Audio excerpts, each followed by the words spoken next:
We are very, very happy to have Ms. Gerald Ribeiro here to teach us a little bit about marketing.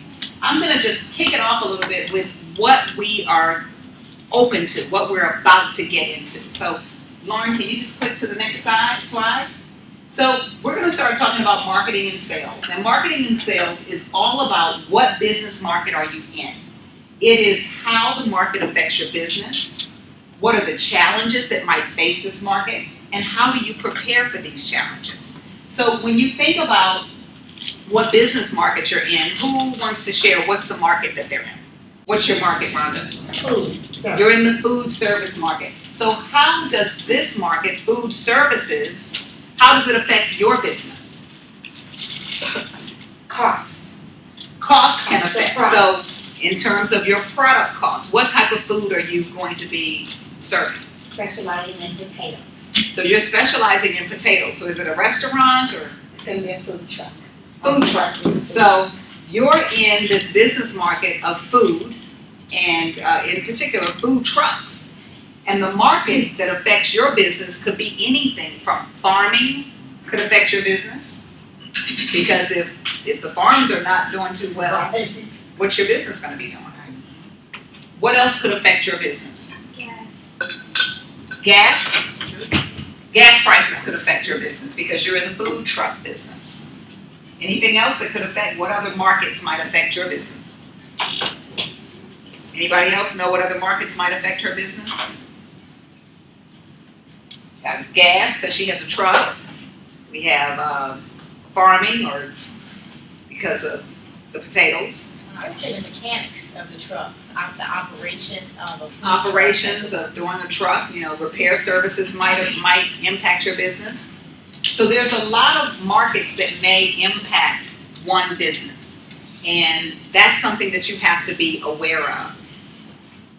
Challenges that face this market. When you talk about those particular markets that affect your business, those can be some of the challenges. But then you're going to drill down into what are the challenges in your business market. And then how you prepare for challenges. So that'll be a little something that we'll talk about as well, how you prepare for challenges. We also want to take a look at, in marketing, if the venture is lucrative. You have to understand your market, all those things that we talked about, the potato market, the farming, how does the food truck market work, permits, all those type of things. You have to understand your market fully in order to be in it. And the different trends, Google trends and social media trends, all those type of things can help you figure out if your venture is lucrative.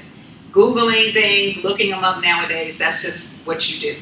But Google has other analytics that you can use to tell you more about your business. So learning Google Analytics is going to be key to knowing how your business works. Just like going to that SBA portal that tells you market trends. There's a little button there, Lauren, that tells you where you can look up what your market is like, right? Market So analysis. all those market analysis tools are right at your fingertips. And then markets can change quickly. So one day everybody's eating off of a food truck. Who remembers when food trucks used to be called the Roach Coach? Okay? So one day they're like, I'm not eating off of a food truck. And the next day it's delicacy. Oh, I gotta get the lobster roll truck. Right? And it's like, when did food trucks become the thing? I thought those were Roach Coaches. So your market can change at an instant. You just never know. It's all about your people and what they're adjusting to. The millennials have made food trucks where it's like a thing. And then the whole idea of chasing food trucks, that's another whole thing, where it's sort of like food trucks only going to be here at this amount of time. The grilled cheese truck is going to be here at this time, on this date, only for this number of hours. And people are like, whoa, I got to get this grilled cheese sandwich. I'm like, it's a grilled cheese sandwich. So trends just change. The market will change on you in a second. It's like, who would have ever thought a grilled cheese sandwich would be so popular?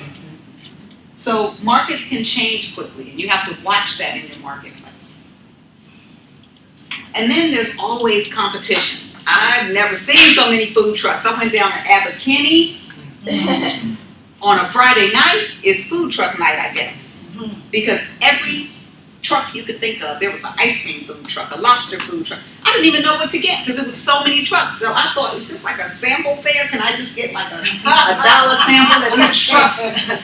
That might be a new trend coming up. But know your competition.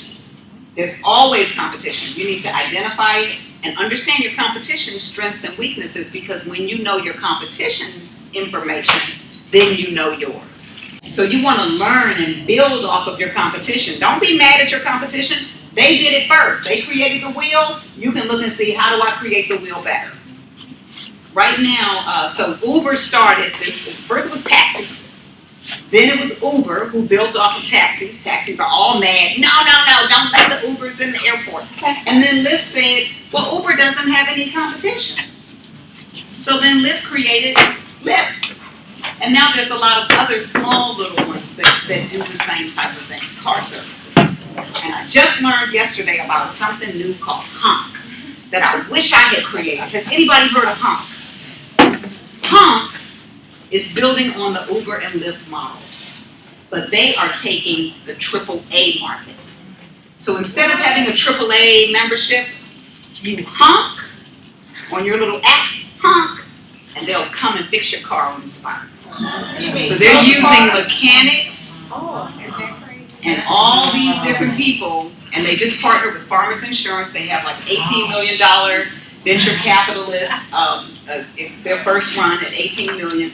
And they're going around fixing cars, honk and book, get the car fixed. So, you have a flat tire, AAA will come and put a spare on, but they're not going to fix that flat. You got to go someplace else, get your flat fixed and all that. Nope, they'll be like, we got tires here. You can just buy it right now. Oh, put your new tire on, you're on your way. Isn't that amazing? It is. So when you know your competition, you can start learning how to build on your businesses. You can start learning how to grow your businesses in different ways. But I love Honk. I hope they're not public yet. I just think that's such a good thing. My daughter just got offered a job with them, and I was just like, what is Honk? I don't know if I want you working for them. You better say that. And she was just like, Mom, it's a new company. It's really cool. And then I looked it up, and I was like, oh, yeah. See if you could get in on the first round of funding or something. See if you can get some stuff. Because you just never know. So, Honk. Look for Honk. So you want to be able to set yourself apart from your competition, so you have to know what they are and who they are. And as you know what your expertise is, you'll be able to understand your value, and you'll be able to communicate that into the space so that your business shines and has its unique mark on it. So we're going to start talking about your prospect customer. That means you're going to identify what they want, you're going to know your demographics, and you're going to gather customer feedback through surveys. We're going to do some exercises tonight to start looking at that as well. And Ms. Ribeiro is going to take you through some of the people portions of the customer market. So that's information that's going to be vital for you to know. When you're marketing your business, you're going to have your setup, which we did last week. We're going to start spreading the word. That's what marketing is about. Marketing is a necessity. And it means you can't be invisible to your customers. So those of you who think, well, I just want to stay here in my own little corner, that's not being in business. You're going to have to put the word out about your customers. And so we'll talk a little about that as well. So right now I want to introduce you to Professor Gerald Ribeiro. And she is going to share with you about marketing and sales and teach you a little bit about how to move forward in that. Okay? Here we go. Thank you. Good evening and welcome. I am thrilled to be here with you all. I always tell my students the three top ways to take notes, because note taking is very important. It keeps your mind going, and it helps you look back on what you learned that night. So there are 3 ways you can take notes. There's number 1, the dynamic outline. First, you want to put the topic over here on the left, the second topic, the third topic, and subtopics. And you put all of that extra stuff next to the topics. That's one way you can take notes.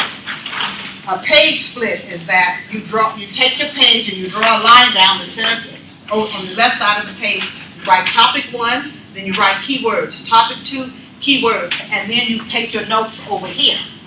These help you to go back and look at your notes, and it helps you to understand what you wrote. This is what I use all the time, the mind map, because if you're very neat and you want everything organized, in the center I put marketing and sales. Over here, you draw this and you put the words in here that you think are important to your business tonight. And that way, you'll be able to keep up with what you're supposed to do when it comes to marketing and sales. So I always use this technique. I use it at work. I use it everywhere I go and I have to take notes. I always use the mind map. So those are just a few things you can do to help you take your notes tonight. Let's talk a little bit about marketing. What is marketing? You're not going to get anywhere if you don't market your business. It's very simple. Marketing is used to create, to keep, and satisfy your customers. I don't care what kind of business you're in, you must market that business. Processes in getting product or service from seller to consumer includes creating concept, identifying your customer, and promoting and selling. That is what marketing is. It is promoting your business and selling your business to your customers. Everybody is a potential customer. I don't care what kind of business you're in, you always think customer. No matter what kind of business you're in. I work for a specialized company that we make shielding. And a lot of our contracts are with the government. But still, I talk to everybody because I never know if they may have a government side. We do some commercial markets.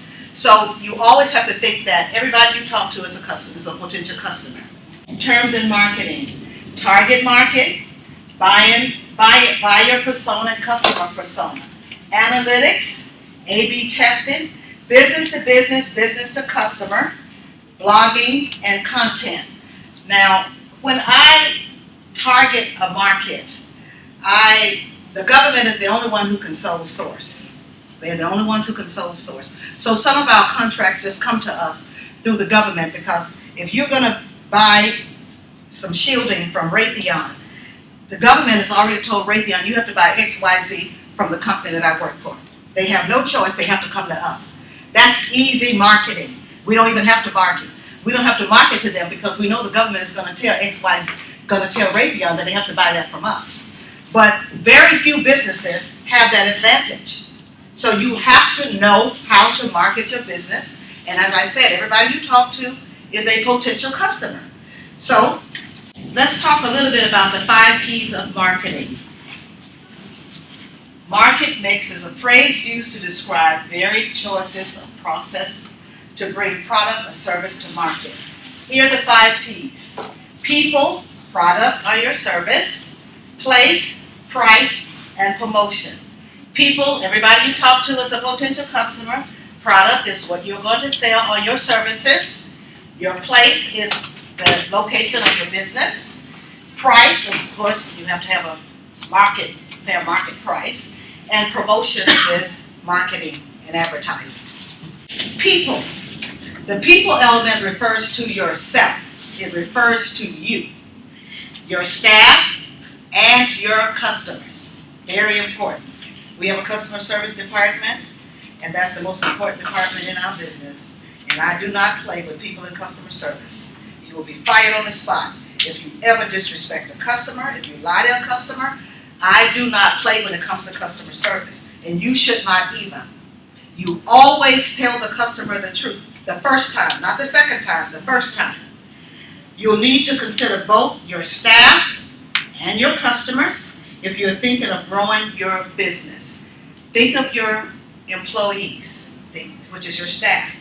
I work with a lot of people, but if you ask the people what they like about me, they'll tell you one thing for sure, that I'm fair. If you do your job, you won't even know I'm your manager. You won't even see me, but you have to do your job. So if you're going to get employees, you want to be fair to your employees. You want to be comfortable if you're going to have to purchase goods for your business. You need to know the business, obviously, and you need to be comfortable purchasing those goods. I purchased, I'm not an engineer, but the company I work for is an aerospace engineering company. But I've learned so much because the man who runs the company is an MIT engineer. So I've learned a lot from him. So I can actually order goods and supplies now. If we get an order from Raytheon, I know how to order what we need to make this order because I learned it from him. So you don't let anybody know more about your business than you do. You have to know everything there is to know about your business. You want to train your people well. If you work for AT&T, you know that a lot of people, if you're out there in the market, they look for AT&T people because why? AT&T is known to train their people very well, which is where I came from when I went to this company. You want to train your people very, very well who work for you. You want to find out what customer service is included and how you're going to provide good customer service to your customers. You need to think about that before you give them customer service. If you're going to have a food truck, you're going to have a license from the county or the city. You're going to have a health license as well. But you want to think about how you're going to make your difference, how you're going to treat your customers different than all these other food trucks. I talked to you a little bit before the class started about, I went to the Taste of Soul, I think it was in Inglewood on Sunday, and the food trucks was lined up everywhere. Food I never even heard of. And I was shocked that there was so many of them. But I left the first 3 because they had terrible customer service. I'm not going to wait in line for 20 minutes to eat from a truck. I just won't do that. That's my time is too valuable. So you have to Better customer service. Well, number one, I was waiting in line for 20 minutes. I got out of that line, I got in another line, another truck. When I got to the front, they didn't have half the things they had on the menu. She said, we don't have that, we have it in the market, in the cafe, but not here. Then I said, you need to take that down. You're misleading customers. So I had to get out of that line, then I got in another line. It was terrible, just terrible. And I said, this is bad customer service. You don't want to do that. You don't want to do that. Believe me. Once a customer, a potential customer leaves, that customer talks to other people. And you're never going to get them because they're just going to say, oh, don't buy from her. Her truck is this, and she won't give you this, she won't give you that, and he won't do that. So do it right the first time. Okay. Identify your people by figuring out the demographics and characteristics of who they are. You want to find the perfect customer for your product or service so that you can market to them effectively. So if you are in the radio business and you want to, I won't use the radio, that's not a good one. Let's just say you work for the LA Times and the LA Times is trying to get a lot of digital customers. Well, who would they be marketing to? Millennials. To who? Millennials. Yes, they would be. And that's who they're trying to get because they know the millennials live on their phone. And they're trying to market to millennials directly. There are 3 companies now that market to African Americans. They're smart. They're smart. Why? Because they know we are consumers. That's why they're doing it. So you have to figure out who you're going to market to and how you're going to market before you can market your business. Once you figure that out, then you can't. Marketing is expensive, but you need to tailor your marketing. You tailor it to a specific audience, and then after you tailor it to a specific audience, then you have to know how to market that business. If you want to put an ad in the LA Times, I don't think many people read the LA Times now. That's why they're trying to get people to buy digital subscriptions. So you may want to consider going digital. Product and service. Your business consists of either a product or a service. In your case, sorry, I don't mean to pick on you. You got here early, so I was talking to you. You're going to be doing both products and service. So you have to know which one yours is, and in her case, it's both. You have to be good at marketing your products and your service to both the customers and potential customers. A product is an article or substance manufactured or refined for sale. A service is a system supplying a need. Both products and services require customer service. Great customer service. Product, service, questions. What does the customer want or need? What features does it have to meet these needs? How and where will the customer use product or service? What does it look like? How will customers experience it? How is it branded? How is it differentiated? Now, I want to talk a little bit about branded. You know what branding is, right? A lot of people say it's the same as marketing, which I think it is. But you want to brand like you're going to have potatoes, strictly potatoes. So you've got to brand your potatoes, and you have to brand them in a certain way to be able to get to that market. There are companies out there that do branding for you. They're not cheap, but they'll brand your product for you. But if you don't want to use a company, you have to figure out how you're going to brand yourself, how you're going to do it yourself. This is how you deliver your product or your service, which might include physical location. You may have like she's going to have a truck. You may have an office in Fox Hills. Online delivery, distributor, affiliates can be part of place too. So she said that she's going to buy an apartment building, and she's going to do her business in the building, right? Well, you have to figure out a place. Now, if you're going to have a business in a place, you got to figure out the rent of that building, and you have to be in the right area. You just can't go and put a hair care business that's not zoned for that. LA County, I'm telling you this, is much better to do business in LA County than in the city. So if you can find a place in LA County if you need a business, I suggest you go to LA County. Where do buyers find you? How will they find you?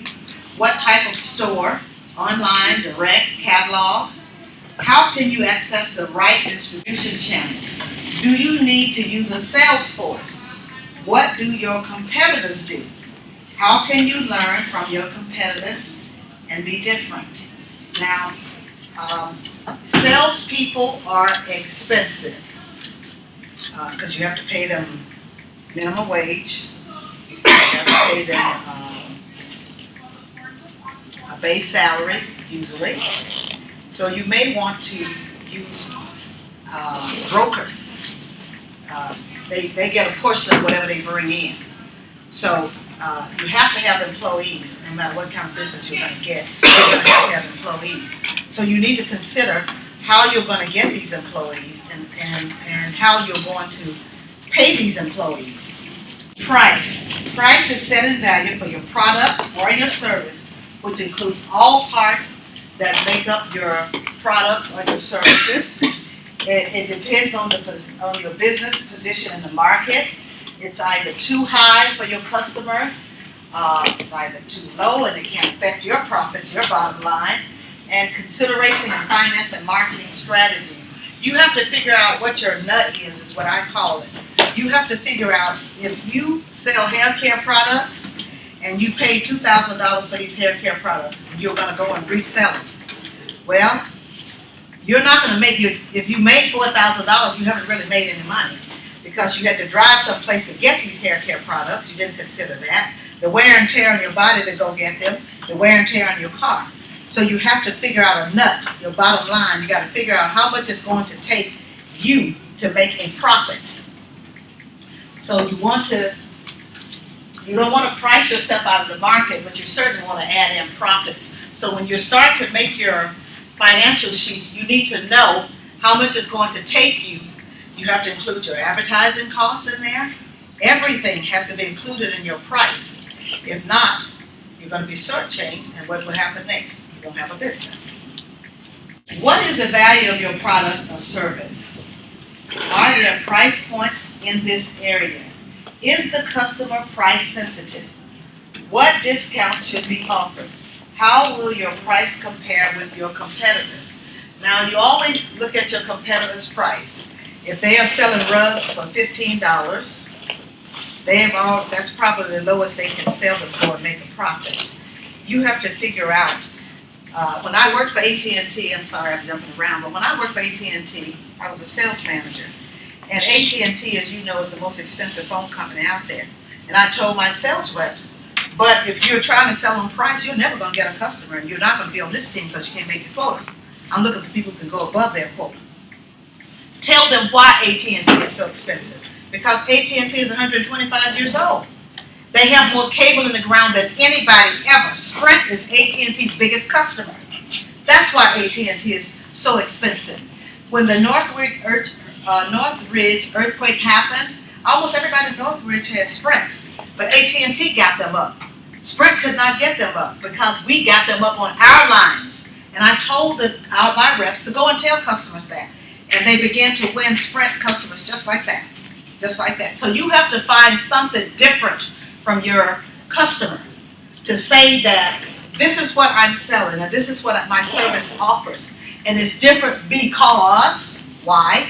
And if they say, well, I can put my mother over here in this home for $2,000 and you're charging $3,000. Well, you got to be able to tell them why you're charging $3,000. Not just because you can or you need to make a profit. You need to be able to say it quickly. I charge $3,000. I don't really base price, but I charge $3,000 because we do this, and that. And we do it better than Warren Manor Nursing Home. We do it better. And you got to be able to tell them and show them why you're more expensive. Promotion. Activities and methods used to promote your business. Sales, public relations, direct marketing, advertising. Everybody cannot do sales. But if you have a business, get ready. Unless you're going to hire somebody to sell that business for you, you got to learn how to talk to everybody you meet. And you have to learn to talk about your business intelligently. Public relations, that's the same as networking to me. You have to tell people about your business and you have to do public relations. Direct marketing. Now the return on direct marketing, we don't do it at our company because you can mail out 500 pieces and we may get 2 sales from mailing out 500 pieces. So we don't do direct marketing. But it may be good for your business or your business. It's just not for our business. We don't do direct marketing. Advertising, absolutely. But we have to pick where we advertise. You won't see a billboard around here with our company on it because our parts are in elevator doors, they're in airplanes and submarines. We make specialized shielding. So I would advertise around some of our stuff is in cell phones. They have shielding in them too. That's why I know you don't get any brain cancer from these cell phones. That's just fallacy because they're shielded. We shielded Johnny Carson Laboratory. So you have to know where to market your business. You wouldn't just go and buy a billboard. Why would we put a billboard out here for people going home on the 405 every day? They're not going to buy anything from us. So you need to put your money in the right places. What you need to do is also to get a mentor. And those mentors can help you with your marketing and your promotions. Promotion questions. Where and when is messaging done to target market? How will you reach your audience? When is the best time to promote? How do your competitors do their promotion? When you look at other companies, Walmart is now targeting stay-home mothers. And the ads come on early in the morning because they know they come on about 9 o'clock because they know mothers have been taking their kids to school and they're back at home. And they want stay-home mothers to come and work for them. So they put them on in the morning and you'll see them in the afternoon at 3:30 or 4 o'clock in the afternoon because they figure they'll pick up their kids, they're back at home and they have to do it before they start making dinner.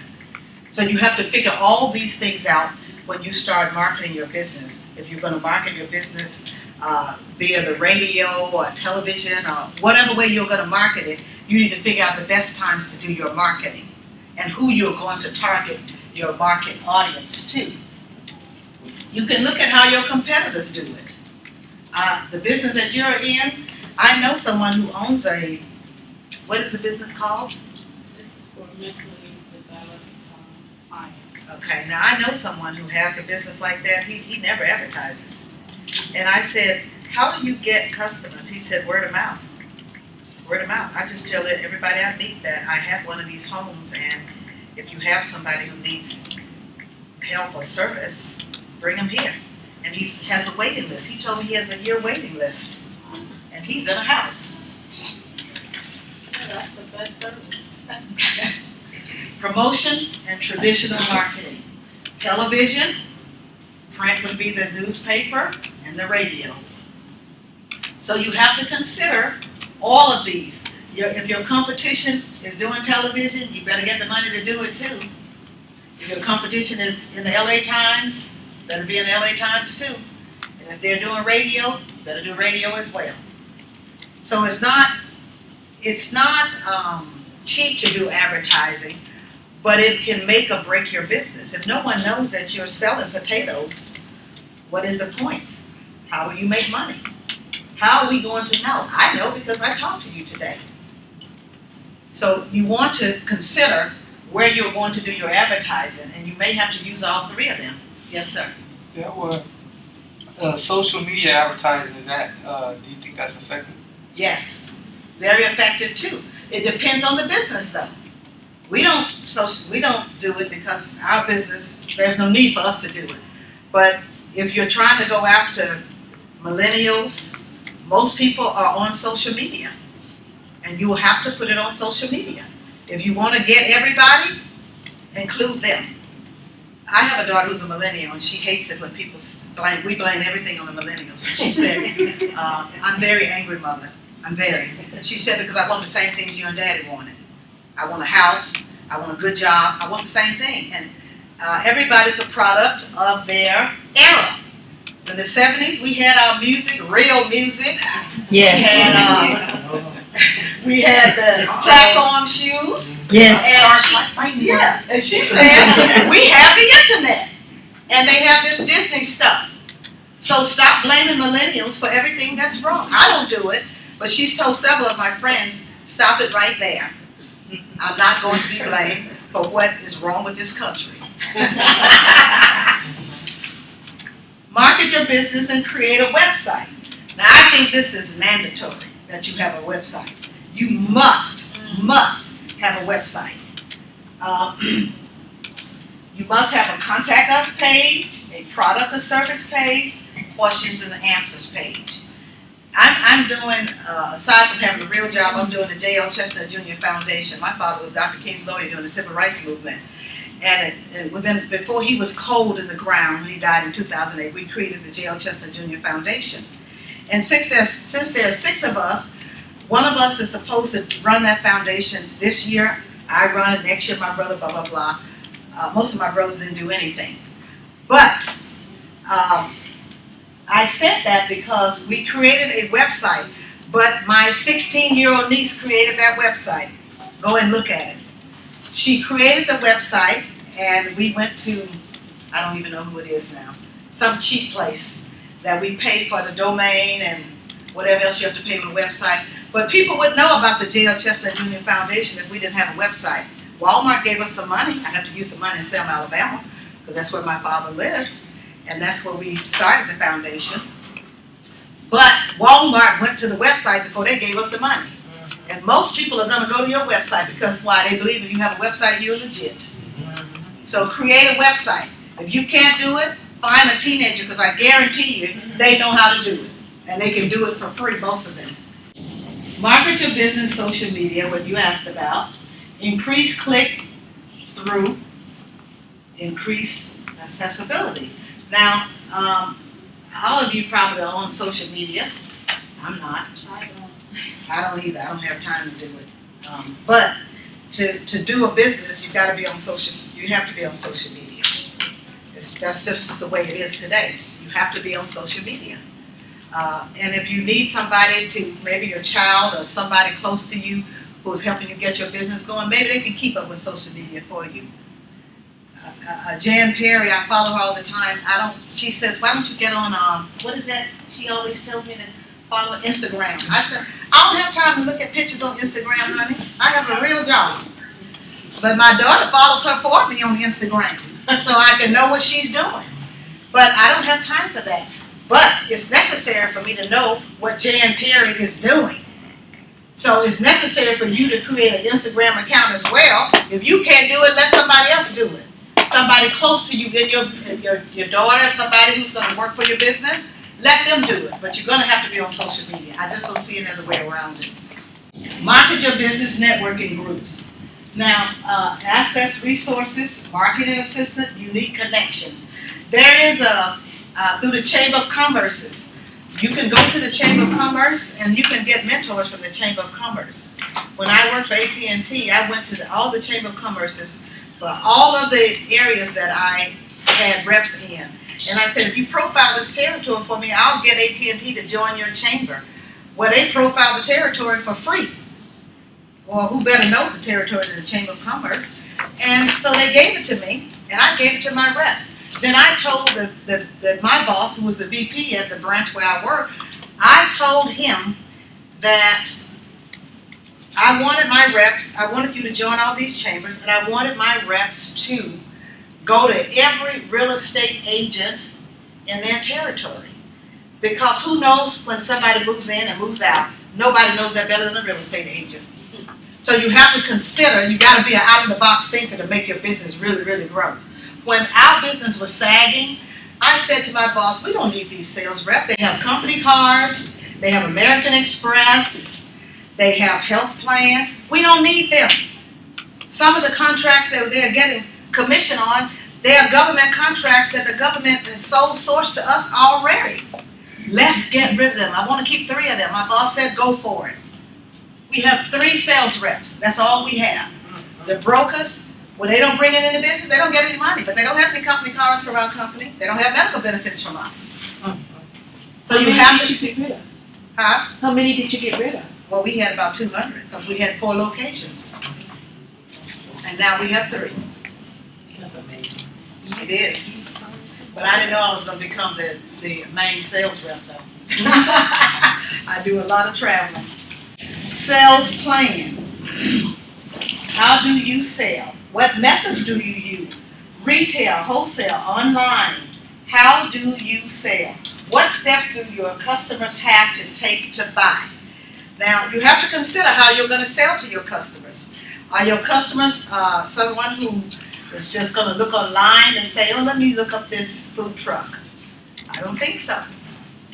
So how will you market to people to tell them about your food truck? How are you going to sell to them? You got to consider that.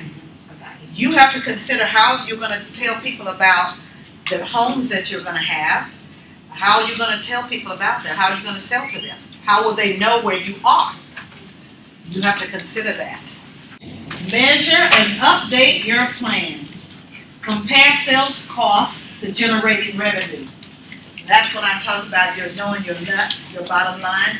You have to know what it costs you to run the business. You have to include your rent. Everything that you have to pay, it must be included in your nut. And then you make prices from there. I have a skincare line, and the people buy the products from me half price, and then they go and sell them for full price. But obviously, I'm making money doing that because the pharmaceutical company that makes them is in Pico Rivera. But if I buy a case, I can buy a whole case of skincare cleanser for $20. For $20, but I have to buy a case to get it at $20. What's this other thing that women use? Astringent. Not astringent, but it's like astringent. There's no need for that. And FDA doesn't regulate the skincare line, just to let you guys know that. They don't regulate it. So half the stuff that Clinique has on the back of that bottle is not in the bottle. Not in the bottle. I took Clinique stuff to my pharmacist in a pharmaceutical company. I said, I want to make my products just like this. All I'm going to do is slap my name on it.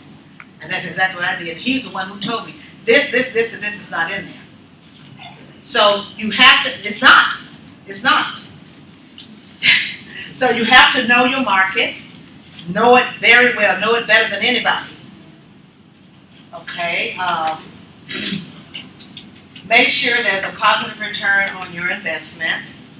And that's what I talked about. You have to include your rent. Everything has to be included in your nut. And then you have to set a price. But you got to make sure that you're getting paid. You have to make a profit. Otherwise, what is the point of being in business? You can't just service people. Where will the money come from?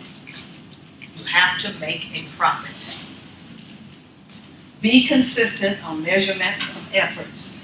And that means that if your rent goes up where you are, then you have to figure out a way to put that price into whatever your service or your products are. But we always tell the customer, on the first of the year, we go up on everything we make, everything. Our customers know that. So in November, we are bombarded with contracts because they're trying to avoid paying the higher price, but you have to get if you give us a contract in November, you gotta get it by December, or you're still gonna pay it. You're still going to pay it. So you have to consider those things. Operations on sales. Marketing and sales are connected. Both operation influences each other. They influence each other.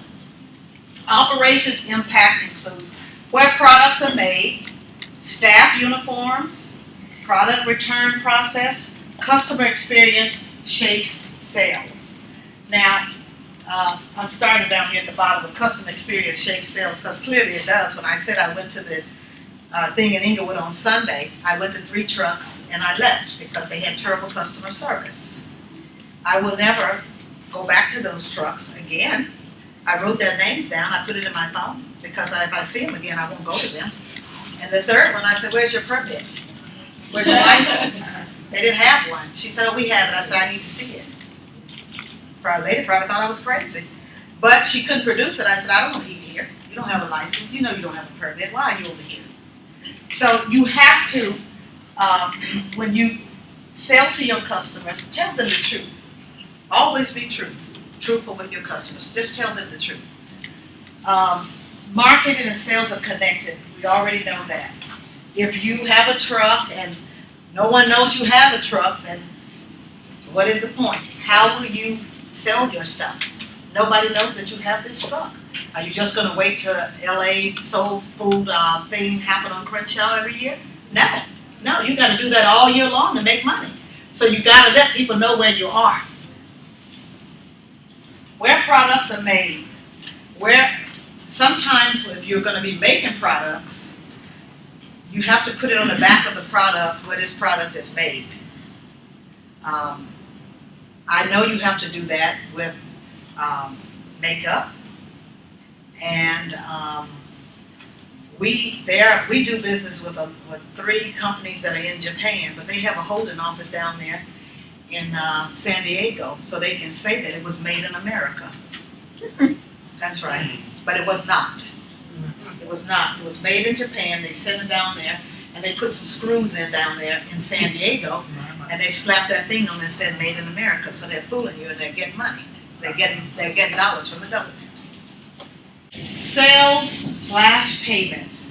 Choose how you accept payments. Will you take credit cards? Will you take? I don't think anybody takes checks anymore. Payment acceptance types impact sales. Accept what's cost effective, secure, and a positive experience for customers. So there's a little thing, I forgot what it's called, I even have one, that you swipe the credit card. Square. So you may have to have a square, you may have to have, now the credit card swipe thing, somebody's gonna pay, a lot of people pass it on to the customer, they're gonna pay that 3% or whatever it is. If you accept credit cards in your business, you're going to have to pay the credit card company some money, or you're going to pass it on to your customer. If you're going to pass it on to your customers don't really want to know that you're doing that. So it needs to be included in it. I think you should include it in the cost, the price. Say you're going to sell something for $15, but it really is going to cost $13, but you're raising it to $15, so you get your $3 to pay the credit card company. So you have to remember that as well, how you're going to sell to your customers. Look at how your competitors are doing with, how do they get paid? Do they take checks? I don't know anybody who takes checks, but most people take ATM or debit cards or something of that nature, and you need to consider that, how you're going to do that. Merchant services account with a bank with the independent payment processing. Accepting credit and debit cards can expose you to fraud risk. Use an EMV chip reader to limit both fraud and your liability. Now, I had a credit card when I still have a credit card with a credit card company when I had my skincare business, and I didn't read the fine print, which is not like me, but I made a mistake. I didn't read the fine print, and I said, oh, I don't want this credit card anymore. They said, oops, you gotta have that credit card for another year. always read the fine print. So I have to pay them for another year to have that credit card because I did not read the fine print. When I do the J.L. Chestnut Jr. Foundation, when I go and speak, I take my little thing with me, my reader, because my dad did his autobiography in, I think it was 1990, and I sell his books, because I don't have a book yet, but I sell his books when I'm finished speaking, so I have to have that little card to be able to sell my dad's book. Sales, checks. Need business bank account to accept checks, you do know that. You need a business account at the bank, period. I have checks for both my businesses, but I don't do checks. It's just too much to keep up with for me, personally. Create check acceptance policies, including taking checks from well-known or in-state banks, requiring checks to be for the exact amount owed, use third-party service to verify check quality. All of this is an expense. Bounce checks, recouping will vary with location, and you may have to even go to small claims court. So you have to consider all of these things if you're going to be taking checks. Cash is fast, easy, and inexpensive. Most people don't carry it around, but it is. Large sums of cash add to accounting time. Cash has additional security risks. The IRS has special reporting requirements for more than $10,000 in cash or cash equivalent for a single transaction of buyer. And I know you guys already know that, right? My oldest daughter is a branch manager for a bank that I can't stand. But I do know that if you put more than $10,000 in the bank, they're going to report it to the IRS. So you may as well put $5,000 here, 2 or 3 there, somewhere else. So look at the bank man back there looking. But that's what we do. I'm talking about personally. They will report it. So if you're going to put cash in, just be aware that they're going to report that to the IRS. Sales online payments. Can accept payment through website. We do accept payment. I can't even think what it's called now. Use online payment service, typically accepting credit card and debit cards. PayPal, that's what it is. Other popular forms of payment include PayPal, Venmo, Cashback. Require a virtual shopping cart to calculate the total tax and shipping costs of an order. Collects customer's account and shipping info. And this is a good way to find out stuff about your customer. If you use PayPal, I know because we use it, and that's how we found out about them. Because they have to put in their address and a whole bunch of stuff and their shipping information. So you have to consider all of that. That's it.